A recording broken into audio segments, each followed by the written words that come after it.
क्षमता पहचानो। एक गांव में एक आलसी आदमी रहता था। वह कुछ काम धाम नहीं करता था, बस दिन भर निठल्ला बैठकर सोचता रहता था कि किसी तरह कुछ खाने को मिल जाए। एक दिन वह यूं ही घूमते घूमते आम के एक बाग में पहुंच गया। वहां रसीले आमों से लदे कई पेड़ थे। रसीले आम देख उसके मुंह में पानी आ गया और आम तोड़ने वह एक पेड़ पर चढ़ गया।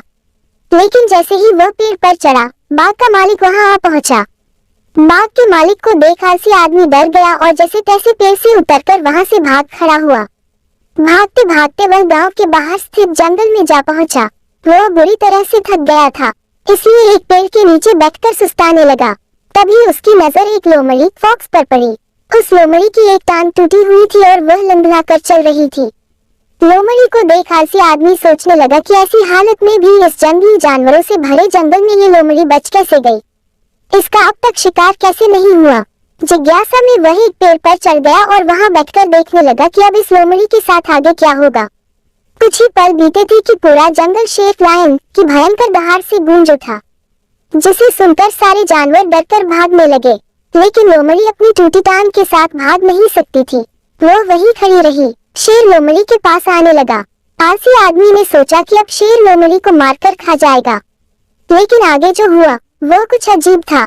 शेर लोमड़ी के पास पहुंचकर खड़ा हो गया। उसके मुंह में मांस का एक टुकड़ा था, जिसे उसने लोमड़ी के सामने गिरा दिया। लोमड़ी इत्मीनान से मांस के उस टुकड़े को खाने लगी। थोड़ी देर बाद शेर वहां से चला गया। यह घटना देख आलसी आदमी सोचने लगा कि भगवान सच में सर्वस्व है।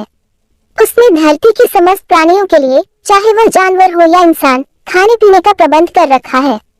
वह अपने घर लौट आया। घर आकर वह 2-3 दिन तक बिस्तर पर लेटकर प्रतीक्षा करने लगा कि जैसे भगवान ने शेर के द्वारा लोमड़ी के लिए भोजन भिजवाया था, वैसे ही उसके लिए भी कोई न कोई खाने पीने का सामान ले आएगा। लेकिन ऐसा कुछ नहीं हुआ। भूख से उसकी हालात खराब होने लगी। आखिरकार उसे घर से बाहर निकलना ही पड़ा। घर के बाहर उसे एक पेड़ के नीचे बैठे हुए बाबा दिखाई पड़े।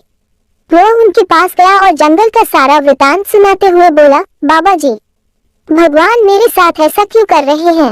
उनके पास जानवरों के लिए भोजन का प्रबंध है, लेकिन इंसानों के लिए नहीं।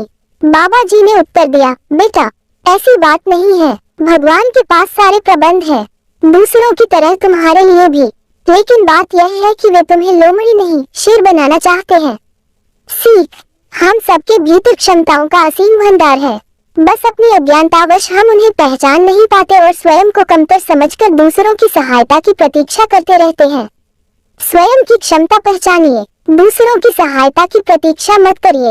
इतने सक्षम बनिए कि आप दूसरों की सहायता कर सके।